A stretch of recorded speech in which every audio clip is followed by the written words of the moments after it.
우리 코로나 끝나고 나서 이렇게 찬양대 새로 시작하게 해주신 아버지 하나님께 찬양과 영광을 올려드립니다. 우리 하나님 또 이번 한 해 잘 마무리하고 새로운 한 해 또 풍성하게 하나님께서 은혜 주시는 통로로 우리 찬양대를 사용하여 주실 줄 믿습니다. 아브라함이 자기 자식의 약속을 하나님으로부터 받았잖아요. 그 아들의 이름이 이삭인데 그 이삭 얻는데 하나님의 말씀이 떨어지고 나서 25년이 걸렸어요. 이게 남의 이야기니까 우리가 그냥 생각할 수가 있는데 우리 삶에 이런 중요한 기도 제목에 대한 응답이 25년이나 지체가 된다고 했을 때 그 아브라함의 그 삶이 어땠을까? 성경의 중간중간에 아브라함의 마음의 상태를 추측할 수 있는 그런 표현들이 있지만 그 표현 중에 하나를 굳이 골라보라고 하면은 창세기 15장 23절에 그때는 아브라함이 아니었고요, 원래 이름 아브람이었어요. 아브라함이 이르되 주 여호와여 무엇을 내게 주시려 하나이까? 나는 자식이 없사오니 나의 상속자는 이 다메섹 사람 엘리에셀이니이다. 아브라함이 또 이르되 주께서 내게 씨를 주지 아니하셨으니 내 집에서 길린 자가 내 상속자가 될 것이니이다. 자손을 많이 주마, 너를 통해 민족을 이루마, 이렇게 약속하여 주셨지만 아브라함이 이미 나이가 80이 되어가는 사람으로서 100세를 가까이 달려나가는 사람으로서 자식 준다는 말 계속 듣는데 중간에 저 같으면 짜증났을 것 같아요. 주일날 아침에 이런 말씀드려서 죄송한데 안 되는 걸 자꾸 된다고 그러시니까. 그래서 자기 생각에는 엘리에셀이 그러면 내 상속자 되는 거 아닙니까? 하나님 믿는 것하고 하나님 말씀을 그대로 믿는 것 차이는 분명히 있습니다. 하나님은 믿어요. 그런데 하나님의 말씀은 믿기가 어려워요. 다른 기도는 다 들어주셨는데 하나님이 약속하신 가장 중요한 나에게 있어서 적어도 내 삶에 있어서 가장 중요한 기도 제목은 25년 동안 말씀은 계속 하시는데 응답은 안 하신다. 이건 무엇입니까? 하나님 믿는 사람으로서 견뎌 나가야 될, 믿음으로 견뎌 나가야 될 부분이잖아요. 그런데 이게 말처럼 쉽지가 않고 어렵습니다. 하나님의 기도의 응답이 더딜 때 성도는 낭망할 수가 있습니다. 실망해서 하나님을 멀리할 때가 있고, 나중에는 참 사람의 양심이라는 것도 이게 말랑말랑할 때가 있는데 어떨 때는 굉장히 딱딱해지잖아요. 계속해서 세월이 가면 갈수록 더 딱딱해지는 듯한 느낌을 가지게 되는데 이럴 때 정상적인 하나님과 관계가 성도가 형성이 안 되는 거예요. 우리 주 예수 그리스도께서 말씀하여 주셨습니다. 하나님 나라는 누구의 것이냐? 어린아이와 같이 하나님을 믿는 자에게 하나님 나라를 주신다고 약속하여 주셨습니다. 할렐루야. 그런데 어느 순간 우리가 하나님과의 믿는다고 하는 사람의 관계에 있으면서도 이 하나님과의 관계 깊은 곳으로 나아가려는 열망을 잃어버리게 되는 그런 상황이 생기는 경우도 있을 수가 있습니다. 분명히 하나님을 믿기는 믿는데 수십 년 그렇게 믿어왔기 때문에 이런 말하면 너무 이제 도식적이긴 하지만 어떤 면에서는 거의 습관화되어 있어요. 하나님 앞에서 신앙의 모습을 가지는 것은 거의 습관화되어 있는데 하나님 믿는 것은 분명한 것 같은데 이런 말 써도 되는지 모르겠지만 건성으로 신앙생활을 하게 됩니다. 왔다 갔다 하는 신앙이지, 건성으로 해야 되니까 하는, 그럴 일은 없겠지만 그렇게 될 수도 있는 것이 우리 현실의 삶인 것 같아요. 하나님을 더 이상 알려고 하는, 그분 자신을 알려고 하는 열망이 사라지기 시작하는 것이죠. 이때까지 이런 식으로 하나님과 관계를 맺어 지내왔으니까 앞으로도 계속 이런 식으로 맺어갈 것이다 하는 그 정도의 생각에 머물러 있었는지는 모르겠지만 하나님을 깊이 알려고 하는 열망이 점점 우리 가운데 사라지기 시작합니다. 하나님을 알아가는 기쁨이 사라지게 돼요. 그러니까 이걸 낭망이라고 표현할 수 있을지 모르겠습니다. 그런데 이렇게 낭망이 계속될 때는 중간에 좀 하나님께서 은혜 주셔가지고 다시 돌이킬 수 있는 기회를 주시면 되는데 더 이상 기대가 없는 단계까지 빠지는 경우가 있는 것 같아요. 하나님을 믿는데 하나님에 대한 기대가 사라졌다. 하나님을 믿는데 하나님에 대한 기대가 사라졌다. 이건 참으로 심각한 상황이죠. 하나님께 대하여 실망했어요가 아니라 하나님이 나한테 거짓말 하는 거 아니신가? 말하고 하나님의 뜻하고 이게 좀 차이가 나시는 거 아닌가? 우리가 사람 대할 때에 저 사람이 나한테 진실하게 대하지 않는다 했을 때 우리는 그 사람 거짓 말하는 사람이다 이렇게 우리가 평가하듯이 하나님하고 관계를 맺는데도 하나님이 말하고 실제 하나님의 마음속하고는 이게 같은 게 아니신 거 아닌가? 그래서 하나님이 혹시 거짓말하는 거 아닌가? 그런 단계까지 오면 하나님을 더 이상 믿는 단계라고 할 수가 없죠. 이런 상태에 빠진 하나님의 백성이 있을 수 있는데 그 하나님의 백성에 대한 설명이 오늘 이스라엘 백성에 대한 표현을 하고 있는 이 본문입니다. 참 좀 안타까운 장면이죠. 사사기를 계속 보면서 이게 이스라엘 백성의 모습일 것도 같고 뭐 우리 자신의 모습을 이스라엘 이 백성들의 모습 좀 대비해 보면서 우리 자신의 삶을 한번 하나님 앞에서 한번 판단해 보는 것이죠. 누구의 판단을 받는 게 아니라 우리 스스로가 우리 자신이 하나님과의 관계에 있어서 어떤 상황에 지금 있는가 이걸 한번 보기를 원하는 것이죠. 오늘 본문에서 생각해 볼 수 있는 첫 번째 포인트는 우리를 찾아오시는 하나님에 관한 이야기를 오늘 본문에서 좀 보기를 원합니다. 오늘 본문은 사사기에 등장하는 사사들 중에 어떤 면에서 가장 특이한 사람, 다 좀 특별해요. 좀 별나요. 그런데 그 중에서도 특별하고 좀 별난 사람, 사사 삼손에 관한 이야기지 않습니까? 그것도 그의 출생에 관한 이야기를 우리가 읽었습니다. 그런데 이 본문이 참 가슴 아픈 것은 사사기를 쭉 봐오면서 우리가 흔히 보던 이때쯤 되면 이런 문구가 나타나지 않은 그걸 딱 보면 그대로 나타나 있는 그 문구가 이 본문에서는 조금 다르게 나타나고 있어요. 사라지고 있어요. 그게 어떤 공식이 있다 그랬는데 사사기에 공식이 있다 그랬어요. 첫 번째, 이스라엘이 하나님의 목전에서 악을 행하는 것이 첫 번째. 두 번째, 그래서 하나님께서 그들을 이방 족속에게 붙이셔가지고 이스라엘 백성 범죄한 이스라엘이 징계받게 하시는 장면, 고통을 당하게 하시는 장면이 두 번째로 나타나고 그에 이어서 세 번째로 그리고 이스라엘 자손이 그 징계로 말미암아 그 이방의 핍박으로 말미암아 공고함이 심해져서 여기서 중요합니다. 하나님께 부르짖었다. 따라하겠습니다. 하나님께 부르짖다. 이게 꼭 들어갔거든요. 하나님께 부르짖는 게 꼭 공식에 들어가요. 그 하나님께 부르짖고 나서는 어떤 상황이 생기느냐? 하나님께서 이스라엘 백성 범죄했음에도 불구하고 사사를 세우셔서 구원자를 이스라엘에 보내주셔서 이스라엘을 구원하셨다. 이게 사사기의 하나의 공식이에요. 그런데 오늘 본문 읽은 1절에 보면 이스라엘이 여호와의 목전에서 악을 행하였다. 그래서 40년 동안 블레셋 사람의 손에 하나님께서 그들을 넘겨주셨다. 그리고 나서 있어야 될 표현이 있는데 그 표현이 없는 거예요. 삼손이 나타날 때쯤에는 그런 표현이 안 나와요. 아무 말 하는 게 없어요. 이스라엘 백성들이 그 고통 가운데 하나님께 기도했다든지 회개했다든지 부르짖었다든지 그런 공식에 나와 있는 그 말이 안 나와요.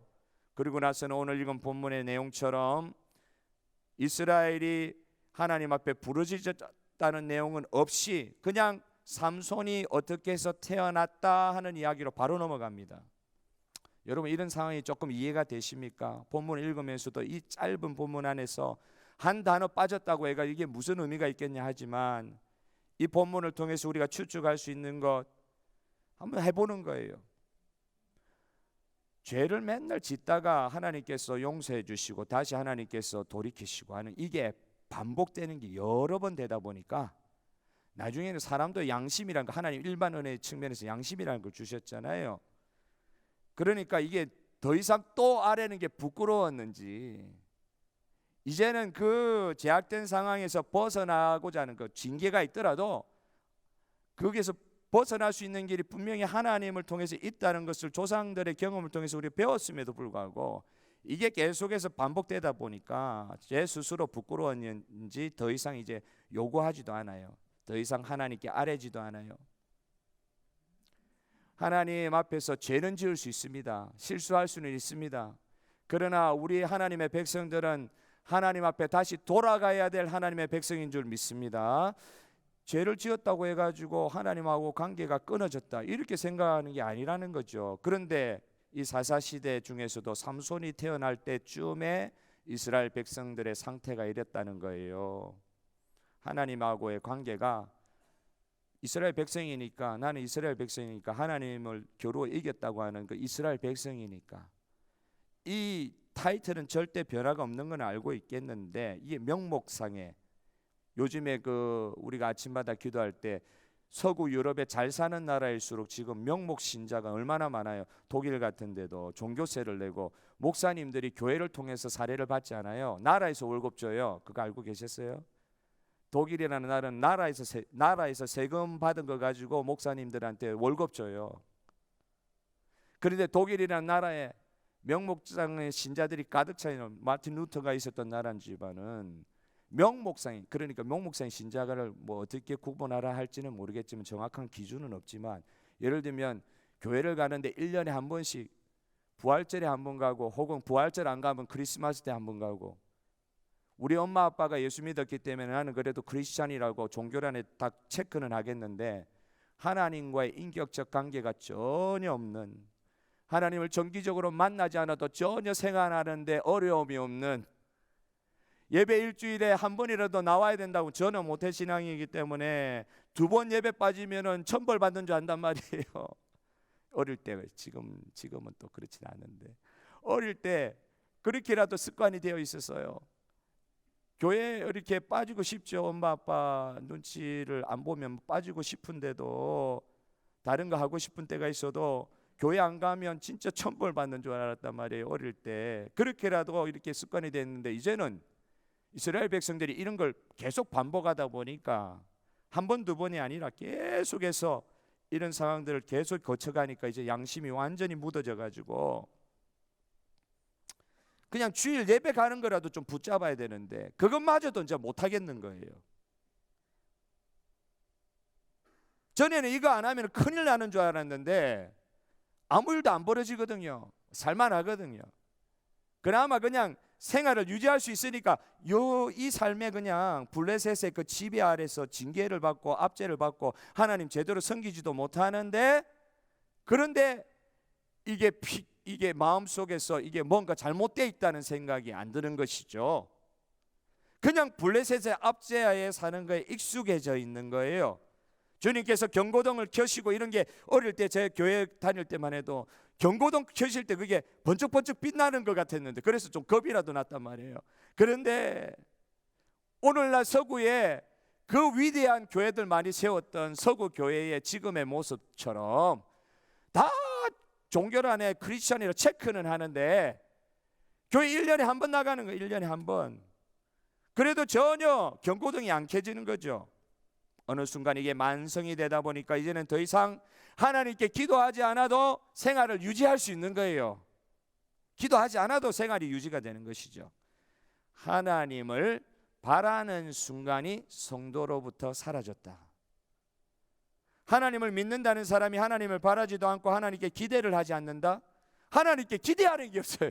왜냐하면 웬만한 거는 세상에서 다 얻을 수 있으니까. 굳이 기도하지 않아도 생존의 문제는 없는 거예요. 그러다 보니까 옛날처럼 기도가 하나님 앞에 그 못 살 때나 참으로 간절한 기도 제목이 있을 때 하나님 없으면 내가 살지를 못합니다. 죄악의 이 양심이 찔릴 때는요, 조그만 죄 하나 지어도요 그것 때문에 양심이 찔려가지고 기도의 자리에 안 나갈 수가 없는 거예요. 하나님, 내가 주님 앞에 이렇게 부족한 부분이 있었습니다. 주님, 내가 이렇게 기도할 수밖에 없습니다. 이런 게 있었는데 어느 순간에 삼손이 태어날 즈음에 이스라엘 백성의 상태는, 그전에는 그래도 어려움 주시면은 회개라도 하러 나갔는데 부르짖기라도 했는데 이제는 아예 기도 안 하는 거예요. 아예 부르짖지 않는 거예요. 아예 하나님의 징계로 떨어지는 것도 이건 그냥 매니지보, 영어로 매니지는 이거는 쓸만하, 이건 내가 운영할 만하다 이런 말이잖아요. 이거 견딜 만하다 이래 되니까 이제는 더 이상 하나님께 기도하지 않아도, 하나님께 부르짖지 않아도 생존은 할 수 있으니까 계속 하나님께 요구하지도 않는 삶이 되어버리는, 하나님과 관계가 없으니까 하나님께 요구할 것도 없는 것이죠.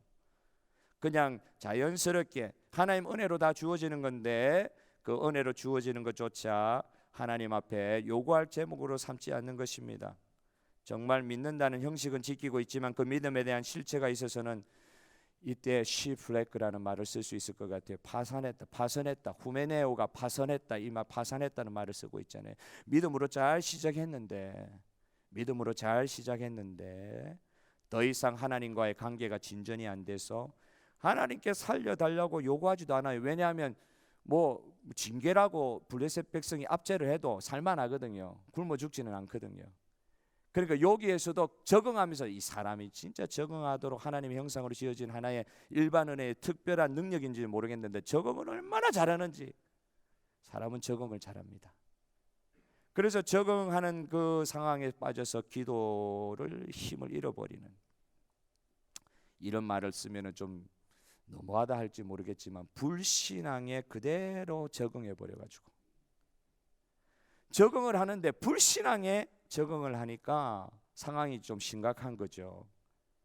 사사기가 그렇게 험한 시대였지만 그래도 징계가 있으면 부르짖는다고 했어요. 그런데 이 시대는 징계가 있는데 하나님으로부터 분명히 빨간 등이 켜졌는데도 부르짖지 않는 거예요. 기도하지 않는 거예요. 하나님 앞에 굳이 아뢰지를 않는 거예요. 그러니까 이 삼손이 태어날 시기가 얼마나 이게 영적으로 암흑기였냐. 시편 42편의 시편 기자의 고백은 매우 희망적이기까지 합니다. 내 영혼아, 내가 어찌하여 낭망하여 어찌하여 내 속에서 불안해하는고. 내 하나님이여, 내 영혼이 내 속에서 낙심이 되므로. 너무 어렵다. 하나님 믿고 사는데도 너무 어려워가지고 내 속에서 낙심이 되므로 하나님 어찌하여 나를 잊으셨습니까?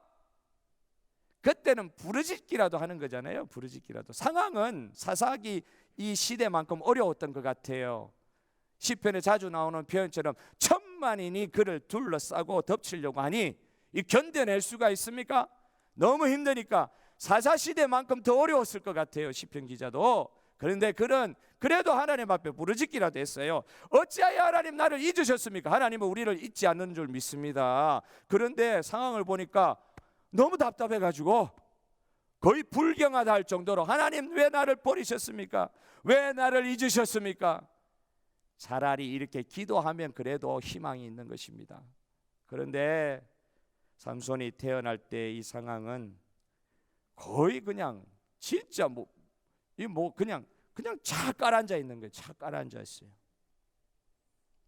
다시 말씀드립니다만 이 시대는 분명히 부르짖어야 될 시대임에도 불구하고 성도들이 이스라엘이 부르짖었다는 말이 없어요. 하나님 살려달라고 하는 그런 아주 본질적이고 조금 어떻게 보면 고상하지 않죠. 조금 너무 원초적이죠. 그런데 그런 기도가 있어야 될 때 같은데 그런 기도를 드리지 않는 거예요. 완전히 그냥 그 상황에서 물들어서 어떤 면에서는 신앙까지 잃어버린 거 아닌가. 입다 같은 경우는 그래도 이스라엘 조상에 대한 그 신앙의 내력에 대한 기억이라도 있어서 아주 복합적인 인물이 돼가지고 그는 무조건 악하다, 무조건 선하다 이렇게 이야기할 수 없을 정도로 참으로 그런 복합적인 면이 있다 할지라도 그에게는요 그래도 이스라엘 조상의 하나님에 대한 기억들이라도 있었던 걸 볼 수가 있는데 이거는 거의 잃어버린 거 아닌가 그런 상황까지 지금 생각이 되는 거예요. 사람들이 하나님에 대한 인격적인 관계를 전혀 맺지 않으니까 하나님 안에서의 소망, 희망 이런 거 이야기할 리가 없지요. 하나님 앞에 기도할 힘이 없으면 기도할 힘이 없을 때가 있잖아요. 그러면 그 하나님 앞에 나와서 엎드리기라도 해야 되는데 나에게 낭망을 주는 그 죄악의 세력에 완전히 아까 말씀드린 대로 순응을 하고 적응을 한 상태. 블레셋이라는 세력에 완전히 압도당해서 블레셋이요 하나님보다 더 크게 보인다. 블레셋이 하나님보다 더 대단한 존재가 되어버렸어요. 우리 주변에 있는 세상이 하나님보다 더 크고 시험거리들이 세상에서 주는 당하는 시험거리들이 환난과 고통거리들이 하나님보다 더 크게 느껴지고 이건 하나님과서도 해결이 안 된다.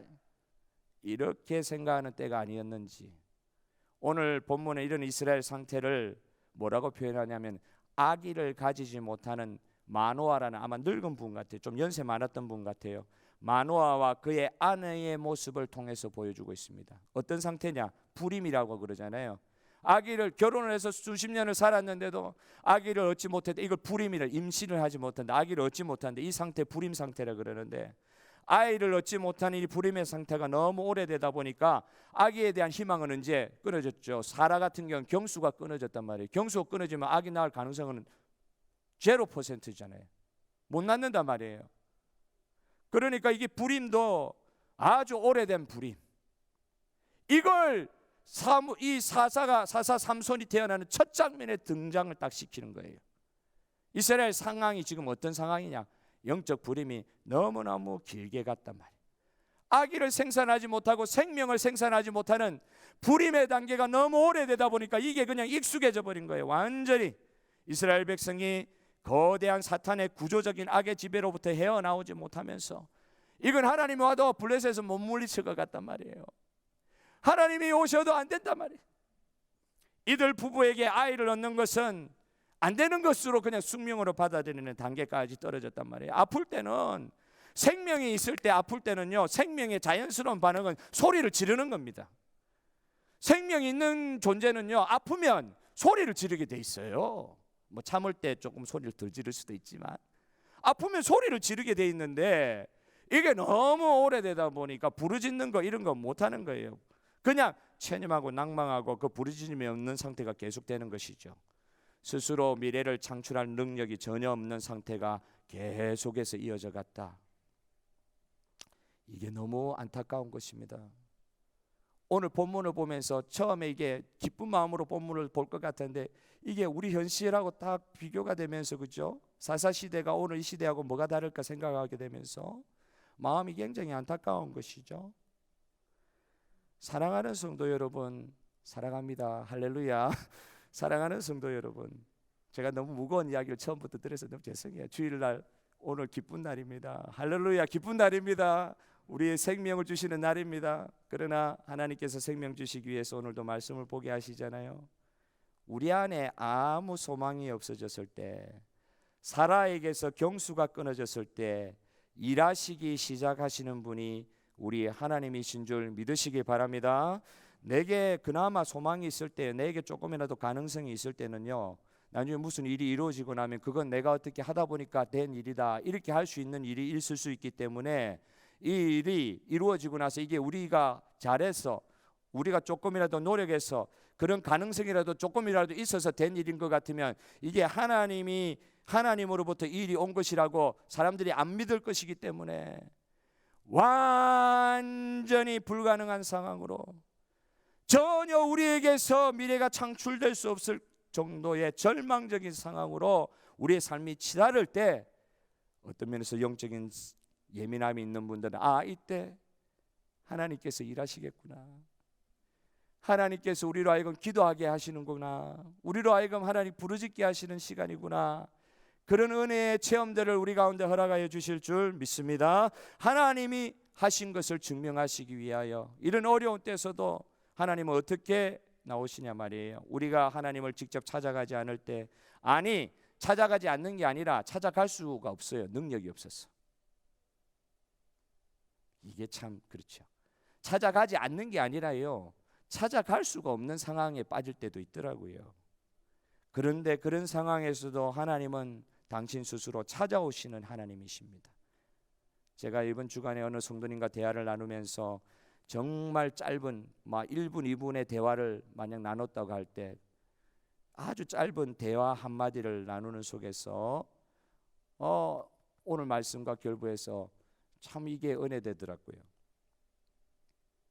그 집사님이 호주에 오셔가지고 예수님을 믿게 됐다 그러던데, 믿은 지도 20년 30년은 아니신 것 같아요.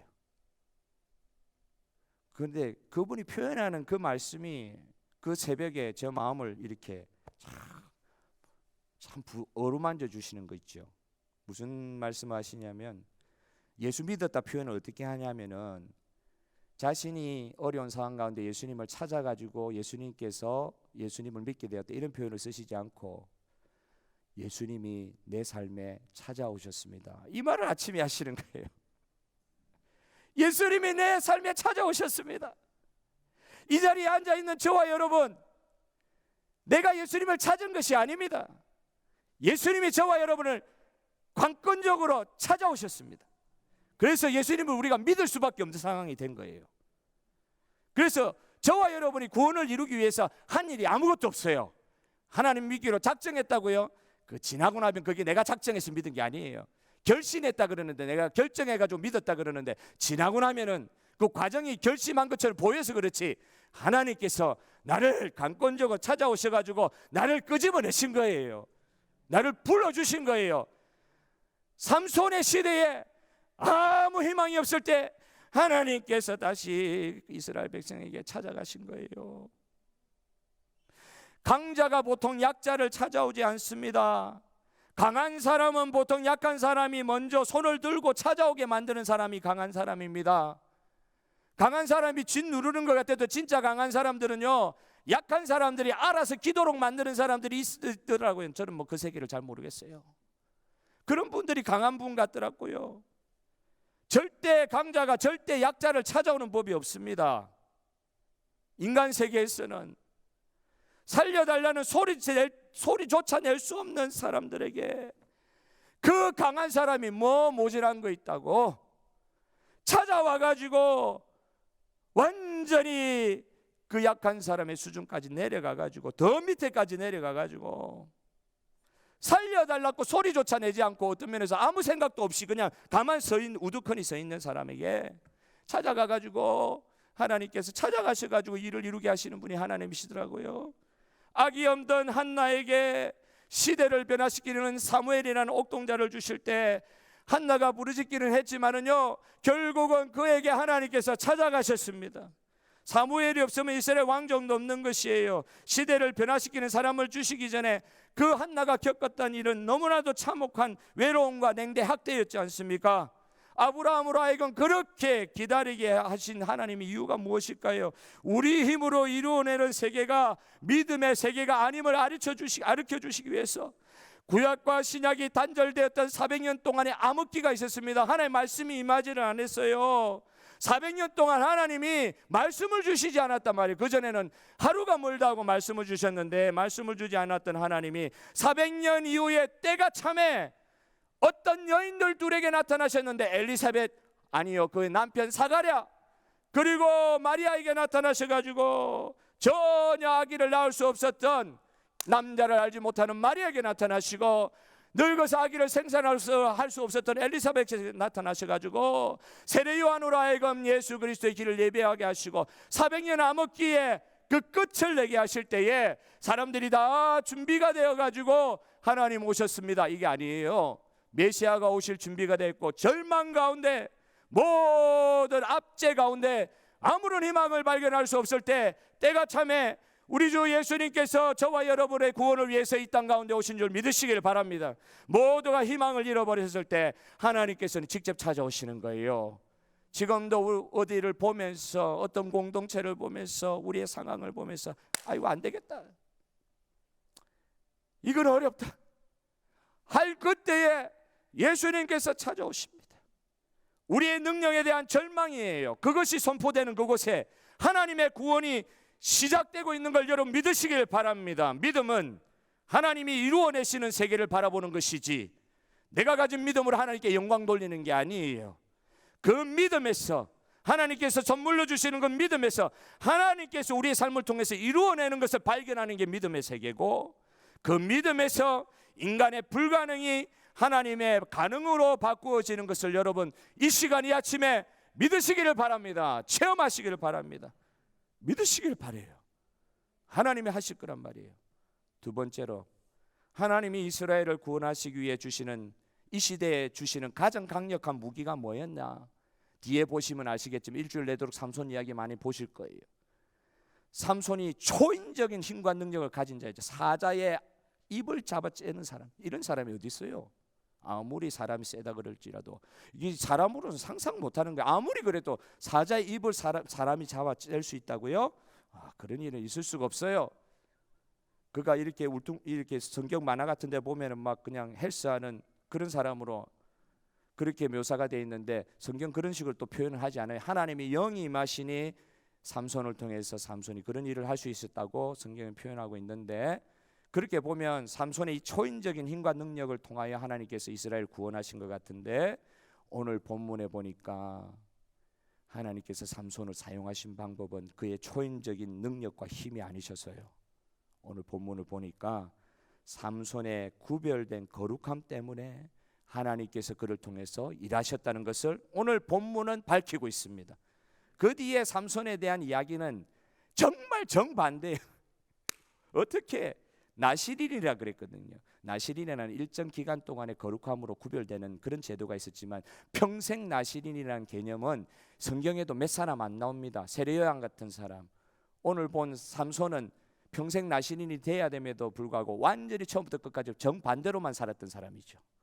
그런데 어쨌든 그에게 준 수태고지, 태어나기 전부터 하나님 주신 그의 삶에 주신 사명은 나실인의 삶이었어요. 구별된 삶이었어요.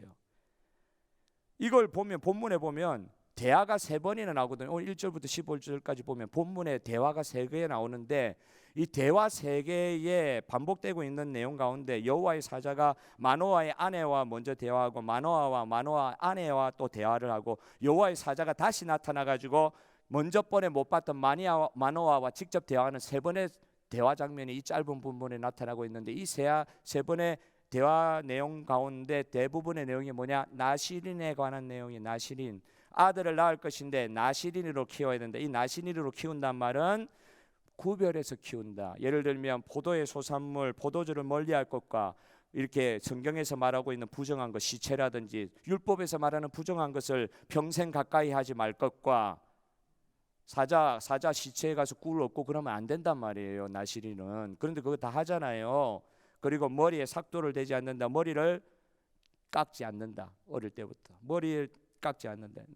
삼손은 마지막까지 그거는 지켰어요. 십자가 목걸이 하고 다니면서, 교회는 안 다니면서도 십자가 목걸이 하고 다니면서 나는 예수 믿는 사람이라고 표시하는, 교회는 전혀 안 나가는데 그런 사람도 있더라고요. 전혀 하나님과 상관없는 삶을 사는 삼손도 이 머리는 끝까지 안 깎았는데 나중에 참 힘보다 강한 것은 여인의 아름다움인 줄 믿습니다. 할렐루야. 그게 그냥 꼬여가지고, 그죠? 그냥 그 마지막에 그냥 놓아버리잖아요. 그거는 그래도 끝까지 지켰는데, 나실인, 구별됐단 말이에요. 이 사람은 하나님께서 이 암흑의 시대에서 너를 구원자로 사용할 것인데, 5절에 보면 이 나실인으로 구별된 이 아기를 통하여 아주 블레셋을 치는 것을 시작하리라. 이게 하나님의 약속이셨거든요.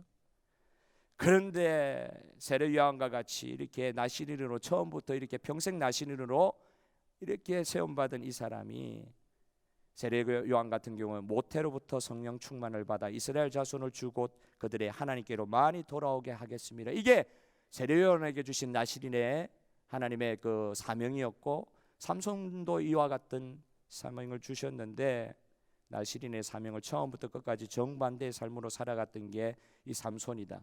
삼손의 이야기가 참 재미있으면서도 불구하고 너무 이게 격차가 커가지고요, 이게 진짜 성경에 나올 만한 일인가 이런 식으로 이해할 정도로, 분명히 하나님이 은혜 주신 사람은 맞는데, 사사로 세운 거는 맞는데, 사사 중에서도 이렇게 어떤 면에서는 하나님과 관계가 별로 없을 것 같은 사람, 이 사람을 하나님께서 세우셔가지고 하나님의 영의 사람으로 만들어 주셨다. 이게 참 알쏭달쏭한데, 여러분 이 한 주간의 본문을 다뤄보면서 하나님이 왜 그렇게 하셨을까? 그 하나님의 신비로운 은혜 가운데 우리가 들어가기를 원하는데요. 여러분, 나실인은 말 그대로 하나님의 거룩함과 같이 거룩한 사람이 될 것에 대해서 하나님께서 처음부터 이야기하신 거예요. 오늘 신약적인 표현 다 줄이겠습니다. 긴 이야기를 줄여서 오늘 신약적인 표현으로 따르면 나실인은 결국 성도를 이야기해요. 성도. 오늘 저와 여러분이 예수 그리스도의 피값으로 하나님의 백성 됐다 할 때, 이때 거룩할 성자를 써서 성도라 그러잖아요. 우리가 사실은 예수 그리스도로 말미암아 나실인이 된 사람인 줄 믿습니다. 어느 말씀 보니까 알 수 있느냐? 에베소서 1장 3절부터 6절의 말씀을 보니까 찬송하리로다 하나님 곧 우리 주 예수 그리스도의 아버지께서 그리스도 안에서 하늘에 속한 모든 신령한 복으로 우리에게 복 주시되 곧 창세전에 그리스도 안에서 우리를 택하사 우리로 사랑 안에서 그 앞에, 하나님 앞에 거룩하고 흠이 없게 하시려고, 이때 이 나시린에서 구별된다는 표현하고 요거하고 같은 표현이에요. 거룩하고 흠이 없게 하시려고 그 기쁘신 뜻대로 우리를 예정하사 예수 그리스도로 말미암아 자기의 아들들이 되게 하셨으니. 할렐루야. 우리가 예수 그리스도로 말미암아 하나님의 아들 됐다가 그랬을 때 이게 뭐냐? 하나님 앞에 흠도 점도 없는 거룩한 존재로 설 수 있게 되었다. 여러분, 오늘 저와 여러분의 윤리적인 기준으로 가지고 하나님 앞에 서 있는 게 아니에요. 아들 예수 그리스도의 보혈의 공로로 말미암아 오늘 하나님의 자녀된 저와 여러분이 거룩하고 흠이 없이 하나님 앞에 이 시간 서서 예배드릴 수 있는 존재가 되었음을 인하여 찬양하는 이 시간이 되기를 바랍니다. 혹시 죄 지으셨습니까? 예수 그리스도의 보혈의 공로 의지하여 회개할 때 우리는 하나님 앞에 정과 흠도 없는 거룩한 존재로 설 수 있는 것이란 말이죠. 나시린이 되었단 말이에요. 우리가 나시린이 되었어요. 오늘 이 나시린의 가장 큰 특징, 거룩이라는 단어 아닙니까?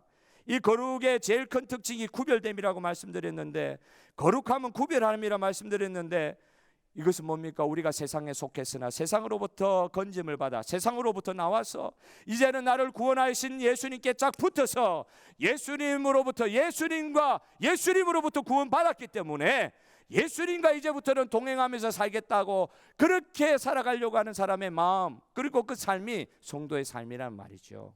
하나님께서 삼손을 통해서 태어나기 전부터 주셨던 가장 큰 축복과 능력이 뭐냐? 그건 사실 거룩이었어요.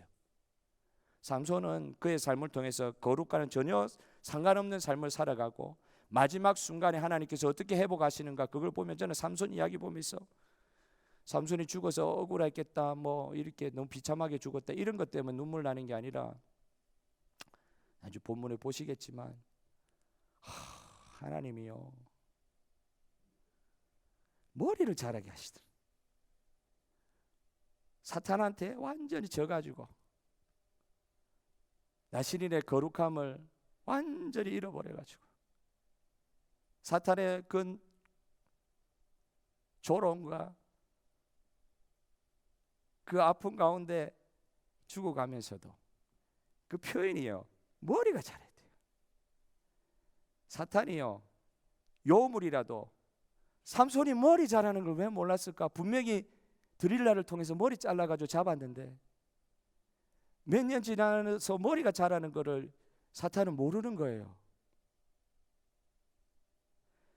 여러분, 그게 무슨 뜻입니까? 긴 머리카락 자체의 능력이 있는 것이 아니라 여호와의 영이 나시린의 구별된 삶의 태도가 없는 사람이라 할지라도 불쌍히 여기셔서 그 가운데 여호와의 영이 임할 때 그를 회복시키시고 최초의 하나님께서 약속하신 나시린으로 완전히 회복시켜서 하나님의 사역을 완성케 하시는 우리 아버지 하나님의 은혜를 찬양합니다. 나시린의 구별됨으로부터 나오는 능력이 삼손의 능력이었어요. 나시린의 구별됨으로부터 나오는 능력이었어요. 하나님께서 사용하시는 사람의 능력, 그것은 거룩하고 구별됨의 능력이었어요. 세상과 똑같이 살면서 겪을 수 있는 능력이 아니라 정말 삼손에게 임했던 그 여호와의 영의 능력은, 나시린이 됨으로 말미암아 그가 누릴 수 있었던 여호와의 능력은 여호와의 영에 감동된 거룩의 능력이었습니다. 성도들의 능력이 무엇입니까? 한마디로 이야기를 하라고 하면은 성도들이 세상을 살아갈 때 어떤 능력으로 살아가야 됩니까? 할 때 시험을 이길 수 있는 능력이 무엇입니까? 어려움을, 고난을 극복할 수 있는 능력이 무엇입니까? 그럴 때 성도에게 있어서 그 능력을 무엇이라고 물으신다면 오늘 본문의 근거에서는 거룩이 능력입니다. 거룩이 능력입니다. 이 말씀을 드릴 수 있을 것 같아요. 거룩이 사명일 수 있어요. 이 죄 많은 세상에서 거룩함을 지키는 걸 사명으로 이해할 수 있어요. 그런데 이게 나시린으로 살아야 된다는 하나님이 주신, 삼손에게 주신 사명이라고 생각할 수 있지만 사명과 동시에 능력이다. 거룩을 사명의 차원으로만 이해를 하면 아이고 죄 많은 세상에서 조금 이렇게 좀 타협하면서 살 수도 있는데, 주님 말씀하신 대로 거룩하게 살려고 하니까 이게 사명으로 느껴지는 것까지도 좋은데 이게 부담감이잖아요. 사명을 이 완수를 해야 된다 이런 생각하면 책임감이고 부담감일 수 있는데 여러분 이때는 실패와 이 죄책감에 빠질 수 있는 그런 이유가 될 수도 있겠죠. 그런데 이 거룩이 우리의 능력임을 체험하는 것을 통해서 이 거룩은 우리에게 주신 사명의 부담감으로만 이해할 것이 아니라 하나님께서 우리에게 이 세상을 살아갈 수 있는 능력을 주시는 통로로서 생각할 수 있는 그런 은혜가 저와 여러분 가운데 있기를 소원합니다. 거룩이 뭡니까? 좀 더 쉽게, 거룩은 하나님과의 만남입니다. 저와 여러분이 뭐 때문에 거룩하다고요? 에베소서 1장의 말씀같이 흠도 없고 점도 없다고요? 우리 보고 거룩하다고요? 우리 안에서 거룩할 거 1%라도 0.0001%라도 있습니까? 한번 죄지으면 모든 것을 다 범한 것이 율법의 그 가르침인데 여러분 우리가 어떻게 우리 안에 거룩의 이걸 끌어낼 수가 있어요? 거룩의 조건이 돼가지고 거룩을 끌어낼 수가 있어요? 여러분 나 곧 죄, 죄 곧 나입니다. 죄로부터는 해결받을 수 있는 방법이 없어요. 우리 노력으로는. 원래 죄인이에요. 죄인이기 때문에 죄를 짓는 거지 죄를 지어서 죄인 되는 게 아닙니다. 죄인이기 때문에 죄 짓는 거지. 그래서 우리 하나님께서 우리를 구원하시는 방법으로 당신 스스로 십자가 지는 그런 방법을 선택하실 수밖에 없을 정도로 우리는 죄덩어리입니다. 여러분은 아니실지도 모르겠는데 저는 죄덩어리입니다. 거룩이 뭐냐? 죄 많은 인간 가운데 이만 거룩의 조건을 끌어내는 게 거룩의 사명을 감당하는 거예요. 그게 아니고 거룩은 거룩할 수 없는 존재가 거룩하신 하나님과 만날 때 그때 일어나는 것입니다. 내 안에서 거룩의 조건 될 게 아무것도 없기 때문에 우리가 거룩해질 수 있는 단 하나의 유일한 일은 조건은 하나님 만나는 거예요. 예수님 만나는 거예요. 하나님을 만나니까 하나님 만나는 그 장소에 거룩해지는 그 은혜도 있지만 그 거룩을 통하여 하나님 능력을 체험하게 됩니다. 거룩은 예수 그리스도를 본받고자 하는 우리의 분투입니다. 잘 안 되거든요. 우리 안에 거룩을 아무리 노력을 해보십시오. 마틴 루터의 고백까지밖에 안 돼요. 층계를 무릎으로 꿇고 올라가도 죄를 씻음 받지 못하는 거예요. 성도는 예수 그리스도에 붙어 있어야 되고 예수 그리스도의 거룩한 본을 따라야 될 때 그때 성도로서의 능력을 체험할 수 있을 줄 믿으시기를 바랍니다. 십자가 짐 같은 고생이나 짐이라면 짐, 십자가 예수님에 관련되어 있는 건 짐이에요. 고생이나 예수님이 보여주신 삶의 모습을 따라가려고 할 때 이 짐 같은 십자가의 고생도 능력으로 변하게 하시는 하나님의 은혜의 통로인 줄 믿으시기를 바랍니다. 여러분 이게 한국 속담의 문제가 아니에요. 지는 것이 이기는 것이다. 이게 속담 같은 말이 있지만은 저 이걸 바꾸고 싶어요. 예수 안에서 지는 것이 이기는 것이다. 이게 삶의 처세술을 가르쳐 주는 게 아니에요. 예수님처럼 지는 진리, 예수님 안에서 지는 거, 세상에 지는 것 같아도 사람에게 지는 것 같아도 예수님 안에서 지면 이 진리를 체험하기만 하면 구별된 삶으로서 세상과는 다른 삶의 형태를 보여주는 거, 세상에 대해서 죽는 것이잖아요. 세상을 얻으려고 하는 게 아니라 세상 안에서 오히려 예수 안에서 죽는다고 표현하고 있어요. 어떤 분들은 순교까지 해요. 예수님 때문에 실제적으로 죽는 자리까지 가요. 그런데 이 겉으로 보기에는 완전히 세상이 지는 것처럼 보이고 악한 자에게 완전히 덮이고 그래서 이 순교할 때 이게 어떻게 세상에 지는 것처럼 보인다고 했을 때 그게 좋다고 이야기할 때 이게 어설픈 자기 변명이라고 이야기할 수 있을지도 모르겠지만 이건 분명히 예수님께서 말씀해 주셨어요. 이렇게 하는 게 세상을 이기는 것이다. 세상에서는 너희가 환난을 당하나 담대하라. 내가 세상을 이기었노라. 십자가로 예수님께서 승리하셨듯이 성도는요 예수님을 따라가려고 하는 거룩한 자세를 통해서 세상을 이길 수 있습니다. 믿는다고 이야기를 하면서도 방식은 세상 방식이에요. 순교하지 않으려고 하고 자기 부인하지 않으려고 그런단 말이에요. 그러면서 어떻게 세상을 이길 수가 있겠어요? 세상 안에서는 그렇게 하면 이기는 것처럼 보여도 성도는 하나님께서 그렇게 가르쳐 주시지를 않으셨어요.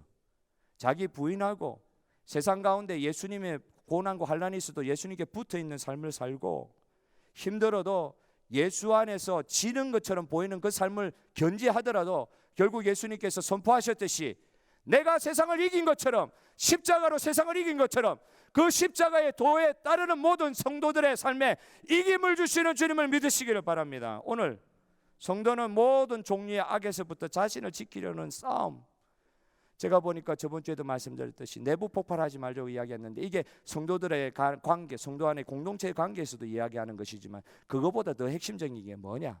내 안에서의 싸움이들. 저 안에서, 내 안에서 거룩하신 아버지 하나님의 은혜로 거룩하게 구별된 내가 이 세상에 살면서 물들 수 있는 모든 종류의 악, 죄로부터 자신을 지켜보려고 하는 이 싸움, 이게 결국 내 안에 있는 이 싸움이 있더라고요. 여기서 이제 거룩해져야 되는데 이건 사실 처절한 싸움입니다. 내 안에 있는 죄와의 싸움. 눈에 보이는 거는 사실은 그렇게 중요한 문제가 아닐 수도 있어요. 눈에 안 보이는데 문제가 큰 거예요. 눈에 안 보이는 문제가 큰 거예요. 그 내 안에 이걸 어떻게 보이는 거예요? 이 조그만 마음에 있는 이거와 싸우는 거거든요. 모든 종류의 악한 게 여기서 다 나오거든요. 믿는 것 따로, 삶을 경영하는 것 따로, 믿는 것 따로, 생각하는 것 따로, 예배 드리는 것 따로, 생활하는 것 따로. 이런 자세는 사실은 내 안에서 전혀 이렇게 분투가 없는 삶이죠. 마치 블레셋의 압제 안에서도 평안하게 살 수 있을 것처럼 사는 사람들처럼. 내 안에 있는 죄와의 싸움이 얼마나 처절한지 몰라요. 사실 우리 앞을 따라갔던 선배님들의 말씀을 들어보면 그래요. 누굴 제일 이기기 힘드냐? 내 안에 있는 죄를 싸워 이기기 힘들다. 이 예배당을 떠나서, 이 예배당을 떠나면은 저 문 앞을 딱 나가는 순간 사라져버리는 거룩. 이제부터는 세상으로 나간단 말이죠. 예배당에 있을 때는 좀 거룩한 것 같은데 저기 나가는 순간 그때부터는 방식이 달라요. 지금은 앞만 쳐다보고 있는데 나가면서 이제 사람들 보기 시작하잖아요. 그때부터 그냥 막 흔들려요. 예배 때 변화받지 못하면 예배당 나가는 순간 다시 세상의 가치관으로, 생각으로 그대로 돌아가잖아요. 오늘 이 시간 바라고 원하는 것은 저와 여러분이 이 시간 이 자리에 우리 하나님의 영광이 거두는 임하시는 곳에 저와 여러분이 이 시간 하나님께서 위치시켜 주신 줄 믿으시기를 바랍니다. 우리가 거룩할 수 있는 이유는 우리 안에 있는 어떤 선한 조건이 있어서 거룩해지는 것이 아니라 하나님이 우리에게 찾아오셔가지고 우리와 함께 계시기 때문에 거룩하단 말이에요. 내 안에 거룩한 것은 없습니다. 그러니까 이 시간 예배 드리면서 여러분 만약 하나님의 은혜를 체험했다고 할 때 기도하시기를 바랍니다. 오늘 이 하나님의 거룩함의 임재 체험을 한 이 예배 시간에 이 1시간 남짓한 이 경험을 통하여 세상에 나아가는 저 문 밖을 나가는 그 순간부터 이 은혜에서 떨어지는 게 아니고 이 거룩의 은혜에 붙잡힌 받아가지고 예배 때 드리는 나의 하나님을 향한 예배의 영성과 저 바깥에 나가서 사람을 대하면서 생활하면서의 하나님을 대하는 거룩의 영성이 다른 영성이 아니도록 주여 은혜를 베풀어 주시옵소서. 하나님 나를 나시린으로 구분했습니다. 이건 내가 구분되고 싶어서 구분된 게 아니에요. 하나님께서 지명하여 부르셨어요. 하나님께서 우리를 거룩하게 하시기 위해서 우리를 찾아오셔서 이렇게 만들어 주셨어요. 우리는 구별된 나시린으로 이래 삼손처럼 이런 놀라운 수태고지를 받았으면서도 그 이후의 삶은 이거요, 이 차이거든요. 그 수태고지를 받고 나시린으로 구별함을 받았는데 분명히 하나님 은혜가 임했는데, 그런데 내 삶의 세상에서의 삶에서는 하나님 은혜를 다르게 생각한다. 그럴 때 삼손과 같이 그런 엉뚱한 방향으로 나갈 수도 있는 것이거든요. 오늘 저와 여러분이 우리 하나님의 거룩하게 하심의 은혜를 입은 저와 여러분이 하나님 넓은 길 가게는 하지 않으셨을 거예요. 예를 들면 주님께서 말씀하실 때 길이 여러 개가 있는데 넓은 길이 있는데 넓은 길 가기 좋죠. 근데 그 길을 좀 아름답게 꾸며가지고 수정을 해가지고 좀 리노베이션 해가지고 그 넓은 길로 갔으면 좋겠다 이렇게 말씀하지 않으시고, 주님은 새롭게 산 길, 그러나 좁은 길, 그걸 우리에게 생명의 길로 제시한 줄 믿으시기를 바랍니다. 그런 면에서 아까 말씀드린 내 안에 있는 죄와의 싸움이 처절하다는 것이죠. 그러나 그 길에 영생이 있고 생명이 있고 하나님의 거룩함이 저와 여러분 가운데 이게 사명감으로 다가오는 게 아니라 그 삶을 추구할 때 주시는 놀라운 하나님의 능력이 저와 여러분을 통해서 흘러가 이 세상을 거룩하게 만드는데 저와 여러분을 사용하신다는 것이 아버지 하나님의 말씀이요 아버지 하나님의 길인 줄 믿으시기를 바랍니다. 그래서 저와 여러분에게 희망이 있는 거예요. 부르짖지 않는 그 상황에서도 하나님 찾아오시는 거예요. 어떤 분이 항상 두 가지 길에 대해서 물어봐요. 넓은 길, 이 길도 있고 뭐 이게 넓은 길인지 이게 좁은 길인지 모르겠는데 하여튼 길이 여러 개, 두 개, 세 개 있어요. 복수의 길이 있어요. 그 목사라고 목사한테라고 그래도 목사라고 와가지고 물어본단 말이죠. 이 길이 가는 게 맞겠습니까? 저 길 가는 게 맞겠습니까? 물어보신단 말이에요. 그럼 저는 뭐라고 이야기하겠어요? 기도해 보시라고 이러면 얼마나 대답하기 좋아요. 근데 그렇게 하는 순간 뒤돌아서면서 쏙소를 날리시는 거예요. 그런 말인들 누군들 못하나, 그죠? 근데 저도 할 말이 없잖아요. 이렇게 하고 저렇게 하라. 무당은 거짓말을 하는 거고, 그죠? 무당은 거짓말하는 거예요. 근데 이 길 가야 되는 내가 저 길 가야 되는 제가 어떻게 알겠어요? 그런데 하나는 말씀드리는 게 있어요. 집사님, 성도님, 둘 중에 제가 볼 때는 십자가에 가까운 길이 우리 집사님 가셔야 되는 길인 것 같아요. 제가 그 이야기는 할 수 있어요. 다른 건 모르겠고 좀 넓어 보여도 뭐 넓어도 이게 십자가의 길인 것 같으면 그 길로 가시고 뭐 좁아도 이게 십자가의 길 아니면 그 길 안 가셔도 되고 예수님이 가신 길이 십자가의 길이기 때문에 만약 물으신다면 예수님이 가신 그 길을 따라가는 게 아마 하나님께서 저와 여러분에게 요구하시는 그 길 같아요. 그런 식으로 이렇게 말씀드리는 경우가 있습니다. 오늘 저와 여러분 새로운 한 해를 마무리하고 새로운 한 해를 또 우리가 맞이하기 위하여 참 준비하는 중요한 연말의 시간이 다가왔습니다. 많은 길들을 보게 됩니다. 여러분 오늘 삼손이 그렇게 많은 초이스들 중에 선택에 간 그 길, 육신의 소욕을 따르는 길, 그러나 그는 분명히 하나님의 은혜를 받은 자였습니다.